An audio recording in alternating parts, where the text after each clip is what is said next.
Hi everyone, this is Jason Brack of Wall Street for Main Street. I'm just going to do a short video today about the oil market because I was supposed to interview Brittany Hunter, who's the associate editor of the Foundation for Economic Education, or FEE.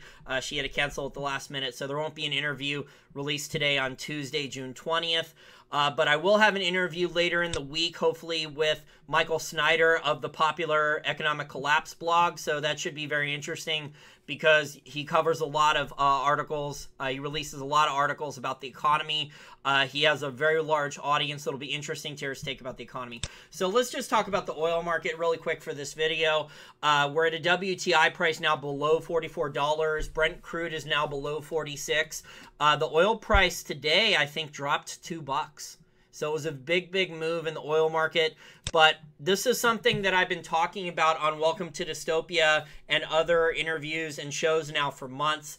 I said when the oil price was in the 50s that the oil price could go down to 40 because I was seeing all these articles about how, you know, the shale guys, despite oil being at 50, were increasing the rig count like crazy.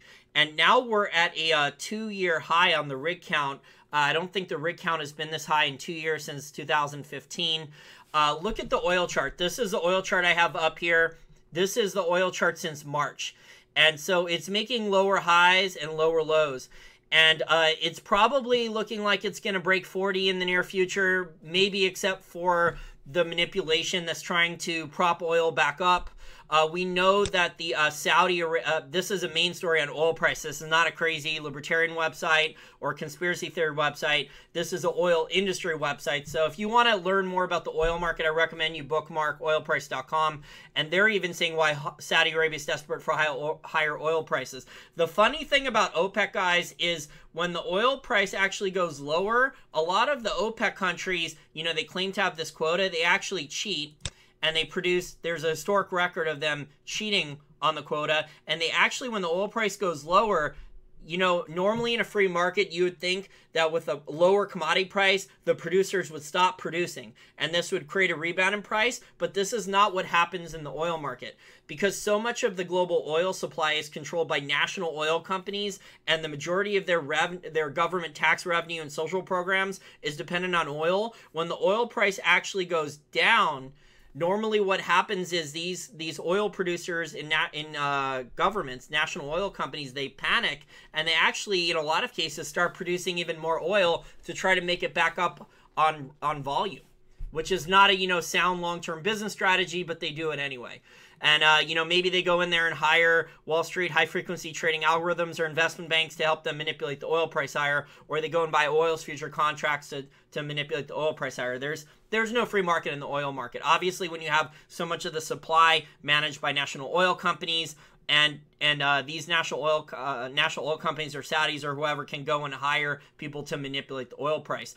But there is an I mentioned, you know, the shale plays. Well, it's the Permian Basin that seems to be this amount of supply that's flooding online, and it's been ramping up now a lot.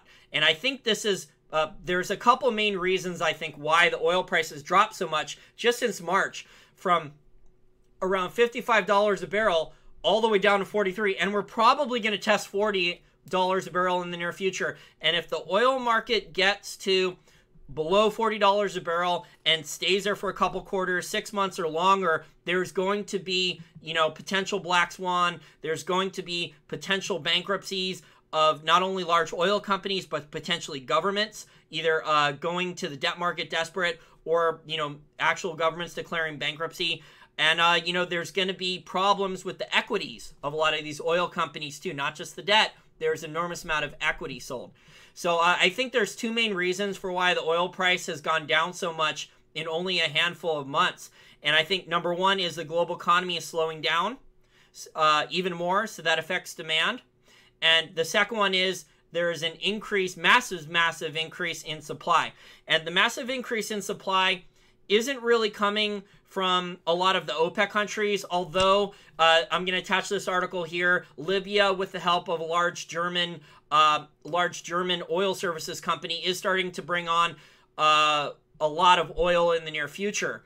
The large supply glut that is coming online is these shale plays in the Permian Basin. And these articles here on Zero Hedge, there's 2 of them, I will attach links to them, talk about how the rig count is going up, has gone up a lot lately, and there's a ton of capital that has gone in the last couple years into the Permian. So okay, let me see here. Okay, here's the chart that I want to show you guys. Okay, this is the most important chart. And look at a lot of the regular U.S. growth in oil production, and it's pretty much flat. So there really is not much of any growth. And almost all the U.S. oil production growth starting in early 2016, it looks like from this chart, is all the Permian. It's just exploded. So, you know, I've interviewed oil experts in the past, whether they're Lance Roberts, who lives in Texas, or Robert Rapier. There's been a lot of Wall Street capital, both debt and equity. There's private equity money that's gone in. There's junk bonds that have gone in. There's equity shares that have gone in to the Permian because they don't really hit dry holes. And, you know, these in these articles also, it's talking about how hedge funds that made a lot of money off these Permian oil stocks are starting to drastically reduce their positions because they're worried that now there's so much business, the oil services companies are going to start raising their prices again. So that's going to cut into oil margins. And the oil companies are basically victims of their own success now that the Permian shale companies have been so successful, as you've seen, increasing production here, increasing supply in oil, that it's affecting the price with the chart. So, you know, if this continues, guys, with a rapidly slowing global economy, the U.S. economy, despite what the Federal Reserve says with raising rates, is not doing well. If this continues with the oil price going down, if the oil price breaks 40 and stays there for a while, you're going to have potentially insolvent oil companies, large ones. So, you know, for shorts, these oil companies may be interesting shorts. You'd have to do some research there. But another interesting play for trading, if you're more sophisticated, would be long straddle options plays, because the oil price is not going to stay flat here at 43. Either it's gonna go a lot further down temporarily in the next couple months, or there's going to be a manipulation or some type of short squeeze or short covering rally where the manipulators in power, whoever's decides to manipulate the oil price this time, tries to move it back up, you know, 47, 48, closer to 50. But we've had a very large move in oil that hardly, to the downside, in only a couple months, that hardly anyone else has noticed. So very, very interesting. The oil market could be exploding. This could be the next economic landmine in the global economic minefield. And as you guys know, there could be, normally they don't let a lot of these guys go bankrupt, especially if it's a large oil company. There could be some type of bailouts. And what was even more disturbing to me, and I brought this up, you know, at least a month or two ago, was that I was seeing articles, I talked about this in a previous interview and also videos, was on oilprice.com, how confident some of these oil companies in the United States were. They were going into bankruptcy, and how confident they were afterwards in their ability to go and raise additional capital and start drilling again and increasing oil production, mostly in the Permian, in the United States, in the Permian Basin. So I think, you know, oil looks like a pretty reasonable short to me. It looks to me like there's a lot of hedge funds that agree with me, that are starting to sell their long positions in oil, especially the ones that made a lot of money on the long side for Permian stocks, and they're starting to go short.